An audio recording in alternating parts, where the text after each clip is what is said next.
Hello everyone, welcome back to the show, and in today's video I have a very exciting and special game for you by one Bobby Fischer, and he was playing in this game against Samuel Reshevsky in 1958 at the US Open Chess Championships.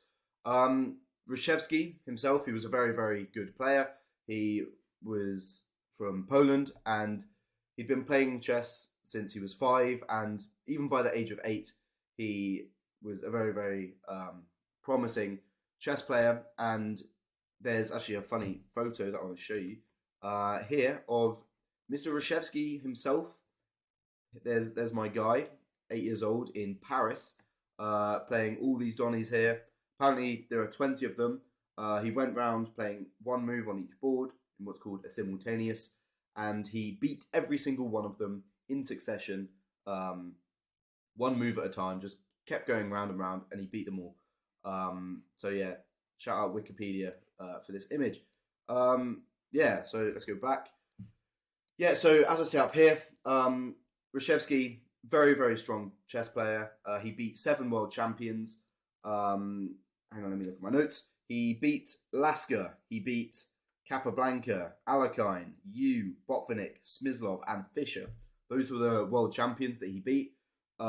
Very strong. He was a contender for world champion multiple times, played in the candidates, etc. And he was the 8-time US chess champion. The only other person to ever do that, Bobby Fischer, who he's playing in this game. They had a very fierce and bitter rivalry with, as I said here, Reshevsky once saying in a tournament in Buenos Aires, out of 20 people, that he will settle for 19th just as long as Fischer comes 20th. So that shows you just how spiteful and bitter Reshevsky is, and that comes across in the way he plays this game, which we'll get to in a moment. But I mean, Fischer still respected Reshevsky after this game, saying that he was one of the strongest players, especially during the 50s when this game was played. Yeah, it was just a shame for Reshevsky, I guess, that he was playing the 15-year-old Bobby Fischer, and he was very strong. He'd already won the US Chess Championships last year when he was 14, and he was back to defend his title. And every single time Bobby Fischer entered the US Chess Championships, we know that he won it, which is just a ridiculous record. And one year he even got a perfect score of 11 out of 11, which has never been repeated since. I think that's all of my fun facts and context before the game. So let's get into it. Let me put myself over here and make me a little bit smaller so I'm less obnoxious and in the way. Yeah, so Bobby Fischer, very famous for opening always with e4, so that is what he does. And Reshevsky with the black pieces. As we know, he's a very aggressive player now, very spiteful of Fischer. So yeah, he plays c5. Oh, something also I forgot to say was this one. Reshevsky refused to play for the US national team because he was born and raised. No, he was raised in America, even though he was born in Poland. Yeah, he refused to play for the national team because they put Fischer on board 1, and he just refused to accept that they thought Fischer was better than him, so he just didn't play. But yeah, anyway, moving on. So we have an open Sicilian. I think this is called the Old Sicilian, with the knight coming here. And here we see Fischer. He could go for what's called the Maroczy bind, a very slow and positional and crushing kind of game, which looks to prevent d5. But instead he opts for his favourite setup, which later against other Sicilian setups is known as the Fischer-Sozin attack, or Sozin, or whatever, however you pronounce it. It's named after Fischer, essentially, because this was such a popular setup that he used. And after castles, he drops his bishop back, because in this position there are a few ideas here. So, for example, if he comes here f3, well, black actually has a little idea, and that's because this pawn and this knight are a little bit weak. So queen b6 actually attacks both, and after you defend b3, there's this little tactic here with knight e4, which after takes and an exchange, black is a pawn up with very nice knight here. His queen's nicely developed. Yes, they don't have this dark square bishop, but black doesn't have a dark square bishop themselves to... white doesn't have a dark square bishop themselves, I should say, sorry, to exploit these weaknesses. So it doesn't really matter. A weakness isn't a weakness if you can't exploit it. Another move, just going back, is if he castles here. Well, again, there's another little tactic in the position where black can, again, just take this pawn. And after Fischer would recapture, black can play d5, which after something like this, black has got rid of the only central pawn for white. So now the pawn structure slightly favours black.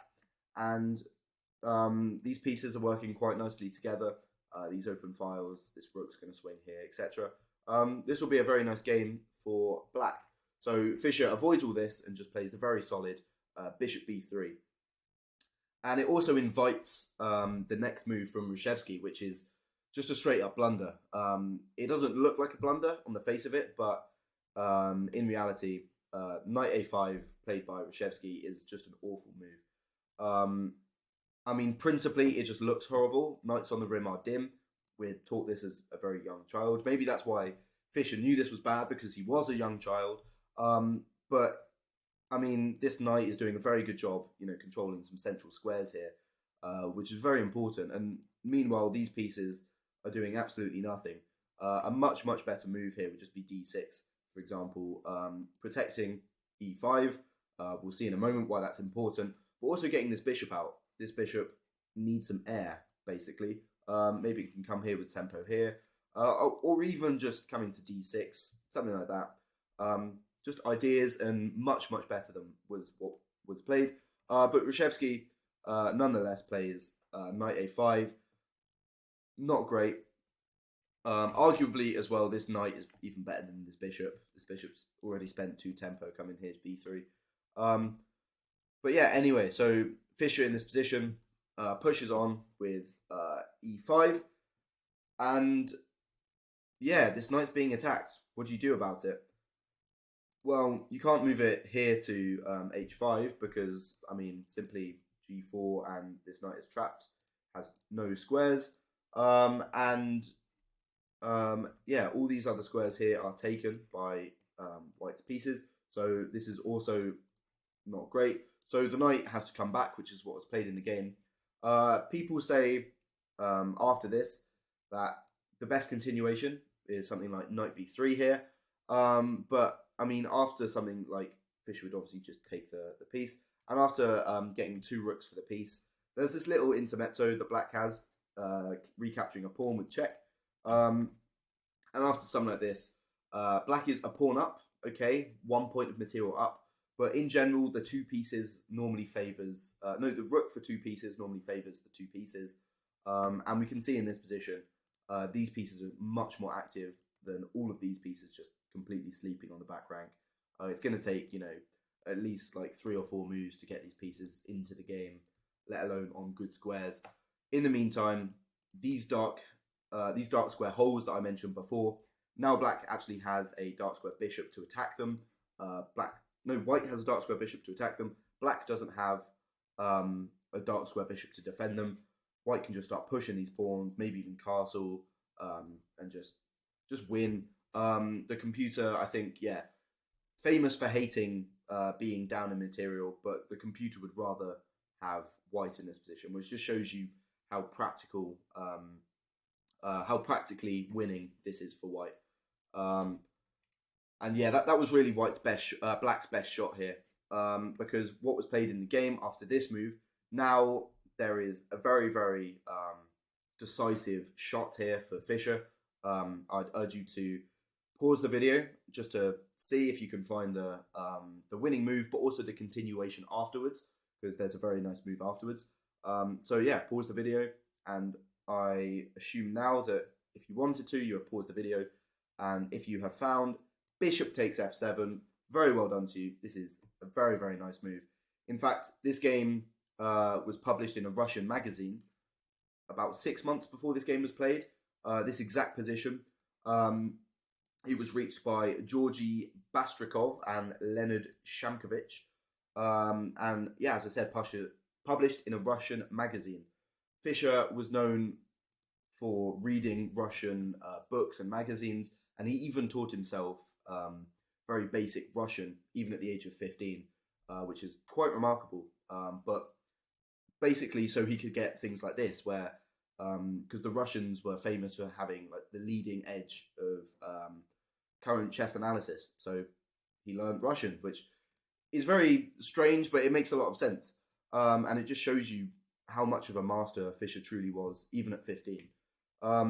So in the game, Reshevsky takes with the king. There are a few more options. For example, if you just ignore it, king here, in this position, this knight move, and this queen is trapped. It's getting attacked by this knight, and all of these squares are taken. Notice how, you know, these pieces, all they do is block. The queen would love to come here to a5, but this stupid knight that he placed here is already just blocking the way. And after, you know, takes, again, this rook would defend the queen, but this knight that he moved back is in the way again. So here you can just take the queen, and I mean, you're just a queen up and you're attacking this knight, and it's just not a good position.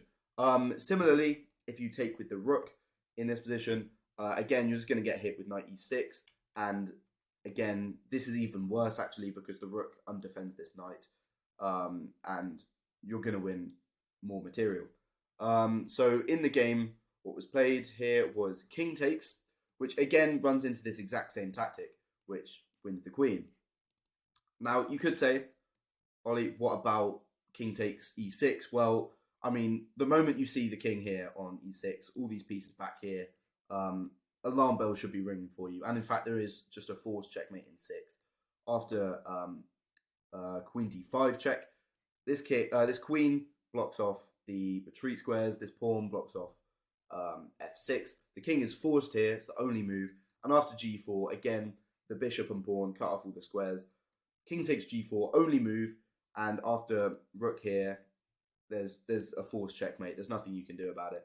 If king f5, then rook g5 is just checkmate in 1. And if king here, for example, it's the same if you go into any of these squares. But queen here is just simple checkmate in 2. There's no stopping any of these 3 checkmates. Well, all of these 3 checkmates in 1 move, you can't stop them all. So that would be not very good. Oh, and I've just done that. Yeah, so after takes here and knight e6, Reshevsky takes with the pawn. It should be noted as well, you can just resign after this, after bishop takes f7. And in fact, the game between Bastrikov and Shamkovich, Shamkovich just resigned in this position. But Reshevsky, ever spiteful, wanted to just keep playing, and he didn't want Fischer to win in just 10 moves, because he felt that that would give him, you know, a miniature, and the shorter the game, the more likely it was to be like clipped up and published in magazines like it was in Russia. And so Reshevsky wanted to play on to the bitter end, because in the end, this game is 42 moves long, which is much less publishable, and it isn't quite a miniature. Yeah, and so after a few more moves, Fischer here decides to trade pieces. Always a good idea when you're up in material. Trade pieces to a winning endgame. And yeah, he managed to get the knight there. After centralizing his pieces, very nice. He plays this very nice c3 move.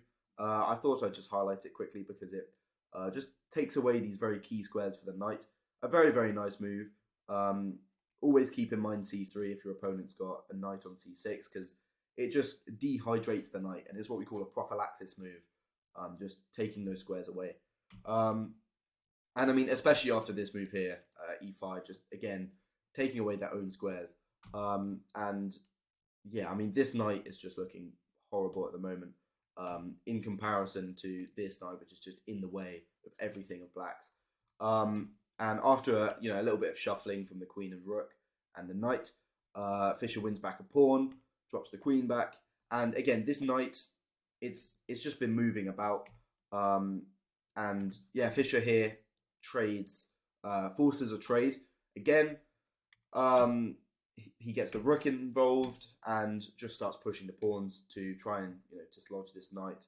And after this move, this knight has moved here, here, here, here. I'm going to use the different colors to not retrace the same arrow here and then back here again. That is 1, 2, 3, 4, 5, 6 moves with the same piece when this rook hasn't even moved once. It just shows you how desperate Reshevsky is in this kind of position. And here, Reshevsky tries to open up this rook on the queen. Fischer just shuts it down. Now this rook is heading for c7. A very nice rook outpost on the 7th rank where rooks normally should try and aim to be. And yeah, Reshevsky tries to block with the bishop, but Fischer just says, give me that piece, because now I have a passed pawn, and it is just unstoppable. You can try and defend. It should be noted as well, if you come here trying to defend this pawn, then something like queen here, and now simply just takes here because this is a pin, it's very nasty. Or even just, trying to come queen in this way, taking advantage of this rook, which has 0 squares. Anything really will do in this position. Yeah, it's not ideal. In fact, in this position, you could probably even come just something like this. I don't know. But yeah, that's not what happened in the game. What happened in the game was rook to b8. And then after knight here, Fischer defends the pawn. And after here, he just plays a very, very calm h3. Now there's no back rank threat, which, I mean, is always a possibility when the rooks are on. But against Fischer, not really, especially when he just plays this very, very calmly. He understands there's no rush. He's not in a rush in this position. He's got a crippling bind. He's got a pawn on the 7th rank. And after this exchange, he comes queen a8. And in this position, Reshevsky resigns. Why does he resign in this position? Well, I mean, simply this pawn is just going to be coming down the board. This knight is being attacked, so you have to defend it. And, I mean, here you could just start pushing the pawn. There's no way you can stop this pawn. But also, I mean, even if you just chase this after something like this, check. Yeah, you can't move the rook because the knight hangs. So if you try and move the knight, you could probably even just take this pawn. But probably simpler is just pushing it. And if the rook ever comes behind, you just take this pawn. And yeah, these pawns are just going to decide. These pieces are not coordinated at all, which is what you want if you're playing against a queen. You want to coordinate your pieces. These pieces are just all over the place. So yeah, just a very, very instructive game there from Bobby Fischer. Completely crushing his opponent in 10 moves, really. Yeah, like I said, he could have resigned here, but out of spite, Reshevsky played on, which is fair enough. We've all been there. We've all been like, I don't want to give you the satisfaction of checkmating me, of this little miniature or whatever I'm going to play on, which is fair enough. But yeah, I hope you guys found this game educational or entertaining. I hope you got something out of it. Just wanted to also give a quick plug to my one-to-one tutoring. I've just rebranded it. I'm going to get you to 1800, no matter what your current elo. Obviously, if you're lower rated, it will take a bit longer. But yeah, that's my current offering. If you're interested in that, if you want to improve your chess, if you enjoy games like these and want to play similar chess, then check out the top link in the description for that, to get on a call with me. We'll talk and see what I can do for you. Yeah, also I'll put the link to this study so you can play along, you can go through it in your own time, maybe put some of your own analysis on it, which would be very nice. And yeah, also a link to my Instagram, just in case you want to follow me. Yeah, that'd be nice as well. So thank you very much for watching, everyone. Goodbye, and yeah, I love you. Mwah!